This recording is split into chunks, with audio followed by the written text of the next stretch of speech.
ఇది ₹4 ఇలా సినిమాకి వెళ్తే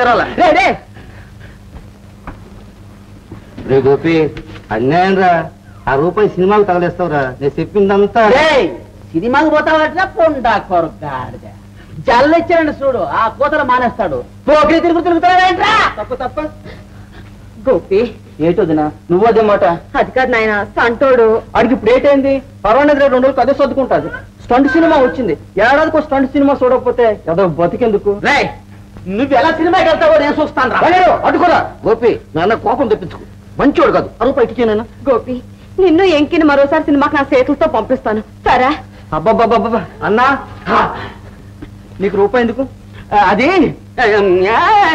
ఎందుకో ₹1 నోరు లేనాడు అవసరం పట్టించుకోకుండా ఇదే శత్రువుదా ఎవరి గోల ఆల్దేనా అయ్యా నీకు మాంసం కావాలా రేపు వాపస్ వచ్చిపోతాను అమ్మ నా ₹1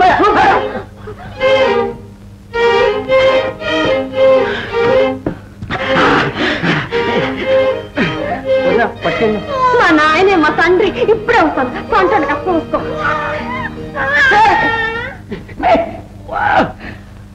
అమ్మదానే అమ్మ గద తనకపోయినాడు తనకపోయింది కదరా అయ్యా అది అవలనుకున్నారా తిన్నింటి సంఘాలు గారి కూతురా మరి అవలా ఏడ్చింది దాని అవ్వ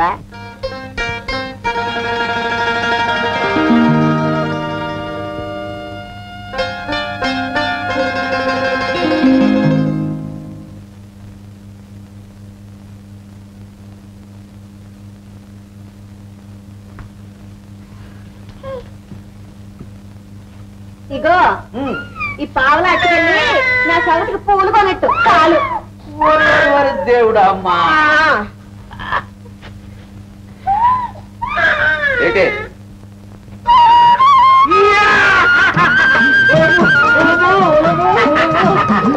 డబ్బు మనిషిని ఎంత మూర్ఖుని చేసి ఆడిస్తున్నదో చూసినావుడా వెనకటి రోజులేం మంచి రోజులు రా రంగడు ఎక్కడికక్కడే సంతోషపడేవాళ్ళం అయ్యేం మంచి రోజులు అనుకుంటే అంతకంటే మంచి రోజులు వస్తాయన్నారు దొరల ఏలుబడి పోతుందన్నారు ఎవడికి వాడే యజమాని అవుతాడన్నారు ఇప్పుడు చూడు ₹1 కోసం కుక్కల్లాగా కాట్లాడుకుంటున్నాం ఈ కరువు రోజుల్లో ఇంటిల్లిపాది ₹1 ఎంత బాగా సర్దిందో చూసినావురా అయ్యా దేవుడమ్మంటే దేవుడమ్మే అమ్మమ్మమ్మ దాని తెలివితేటలు ఎవరికి వస్తాయి అదేంటి పిన్నింటి సంఘాల బావగారి కూతురా మరి ఎవలా దాయమ్మ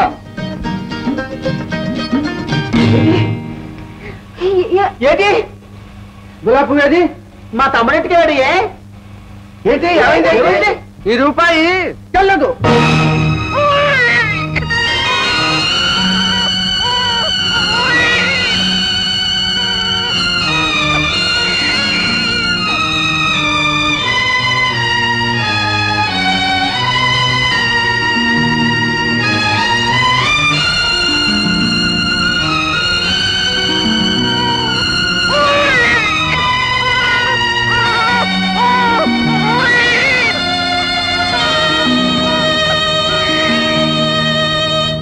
ఇంకి ఇంత ఆలస్యంగా వచ్చా మాట్లాడిపో సంటోడు ఒంట్లో బాగోలేదని మా వదిన ₹1 అడిగింది ఇంకి ఇచ్చేసాను ఇవాళ సినిమాకి వెళ్ళడం కుదరదు అయ్యయ్యో ఫోన్లే ఇదిగో ఈ పువ్వు నీకిమ్మని మా వదిన ఇచ్చింది అబ్బా ఎంత బాగుందో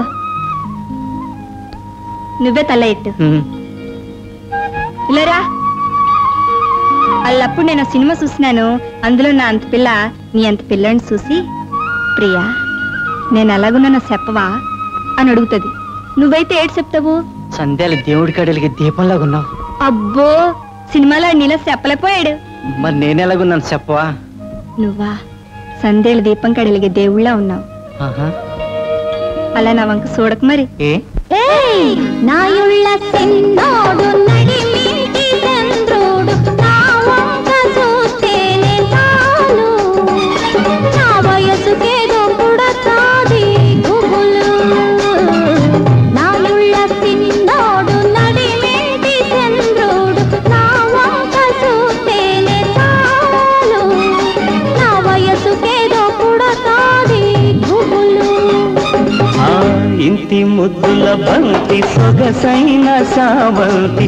మతిపోయే నీ సోకు చూసి నువ్వు నవ్వొద్దు పిచ్చోని చేసి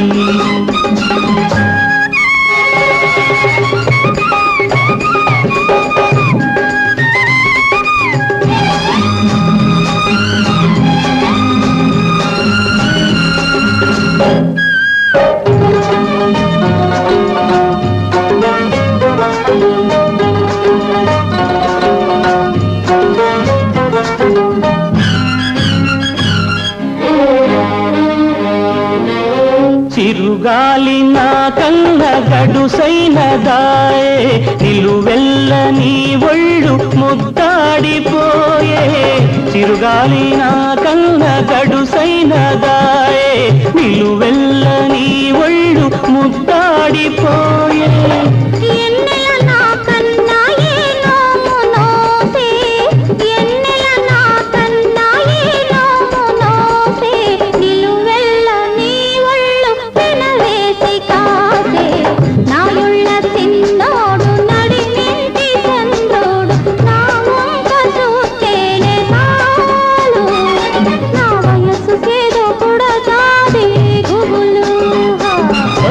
ఇంటి ముద్దుల బంతి సొగసైన సావంతి మతిపోయే నీ సోకు చూసి నువ్వు నవ్వొద్దు పిచ్చోని చేసి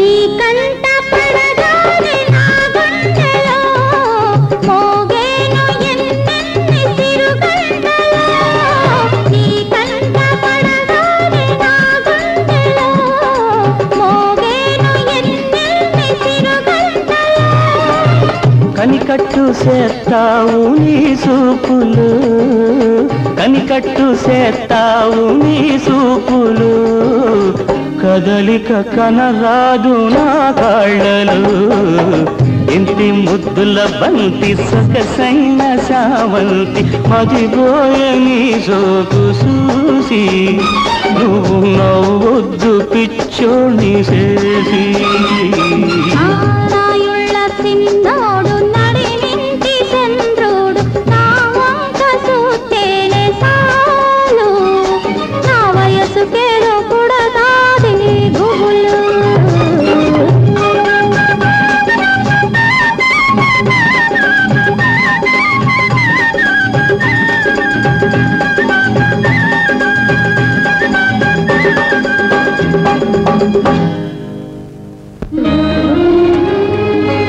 ఎవరు బెదరు?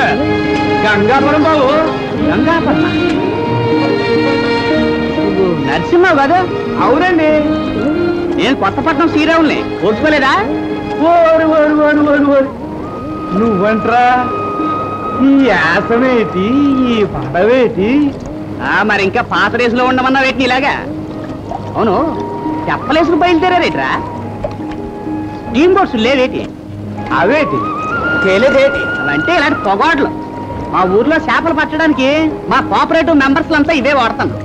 మీకు సొసైటీ ఉందా? ఏంటి అచ్చావురా? సొసైటీ అంటే సంఘం. మీ ఊళ్ళో ఇప్పటికీ దళారి కూడా ఆక్షన్ వేళలు పాడుతున్నారు అనుకుంటాను. అవునరా, జగపతి గారని ఎంత మోతుబరుడు. అంతే మరి, ఏ జగపతో గాని ఆడి మీద మీరు తిరుగుబాటు మూవ్మెంట్ చేసేదాకా ఇంతే గతి. మమ్మల్ని కూడా ఇలాగే దోసుకు తినేవాడు ఒకడు. మేమంతా యూనియన్ గా తిరగబడ్డాం. చేపతో స్వాతంత్రం వచ్చేసింది. ఎలారా తిరగబడేది? ఎలాగేటి? ఈ చేపలు మేము పట్టుకున్నాం, మేమే అమ్ముకుంటాం. మధ్య నువ్వోడు పోయి గొట్టంగాడు అని దబాయించు. వెళ్తాను రా, అప్పుడప్పుడు ఇలాగే లైన్ లో కలుసుకుంటా ఉంటాం.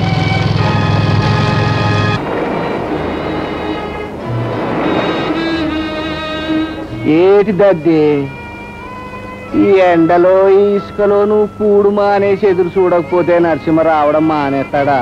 ఏటకి నీ ఒక్కడి కొడుకే వెళ్ళలేదు దద్ది. ఊర్లో బెస్తలు అందరి కొడుకులు వెళ్ళినారు. వాళ్ళందరూ నీలాగా ఎర్రెక్కిపోతున్నారా? ఒరే కనకయ్య, అడు నిమ్మలంగా నేల మీద కాలు పెట్టాలా, గంగ మీద నుండి భూమి మీద అడుగు మోపాలా, అందాక నాకేదో బేజారుగానే ఉంటదిరా. ఎందుకు దద్ది బేజారు? ఏదో పెద్ద ఆటబడి ఉంటది, వచ్చేస్తాలే. ఎంత పెద్ద ఆటైనా ఇంత ఆలస్యం ఏంటిరా?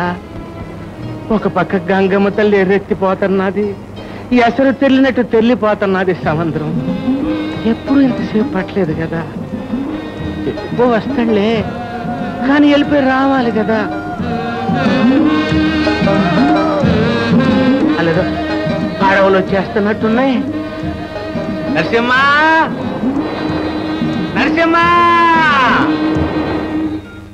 ఎన్ని చేపలు జల పుష్పాలు. నరసింహ, ఈ చిన్న చేప నాకేరా. చిన్న చేపలేట్రా, 2 పెద్ద సావిడాలే అటుకెళ్ళు. రే తిండిపోతుంగా గాడిదా, అక్కడ పెద్ద చేపలా. చేపల మీద చెయ్యేశారు, పుచ్చి లెగిసిపోద్ది. పుచ్చి లేచిపోద్దా? మా పుచ్చా ఏం చేత? అమాధికారివి కదా. నరసింహ, ఎన్ని మార్లు చెప్పినా నువ్వు వినిపించుకోయి. వెళ్ళిపోయి పెద్దోళ్ళతో మన కైవేట్రా. ఎవరయ్యా పెద్దోళ్ళు? మన నోళ్ళు కొట్టి వాళ్ళ బొద్దలు నింపుకుని ఈ నాయలు పెద్దోళ్ళ. ఇలాగ మనలో వెనక్కొకడం ముందుకొకడం లాగబట్టే మనం చిన్నోళ్ళుగానే ఉండిపోతున్నాం, వాళ్ళు పెద్దోళ్ళు అయిపోతున్నారు. మన తోటి పెద్దలంతా పట్నంలో మహారాజులా బతుకుతున్నారయ్యా. పొగోడలు కూడా కొనుక్కుని ఎవరికి తలంచకుండా స్వతంత్రంగా బతుకుతున్నారు. ఆ స్వతంత్రం మనకి రావాలంటే ఇలాంటి పందికొక్కు నాయాల మీద తిరగబడి తీరాలయ్యా. మా ఎంగిలి కూడా తిని మా మీద తిరగబడతానంటావా? పగలబట్టిందా ఏట్రా? చూస్తారా, ఊరుకుంటే నా మీద పడతాడు. తాగొట్టండి.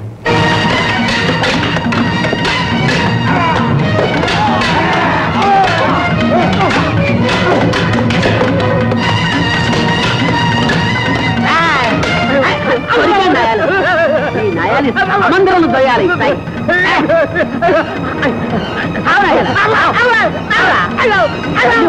పొయ్యిలో ఇరిచి పెడతాను నాయాల.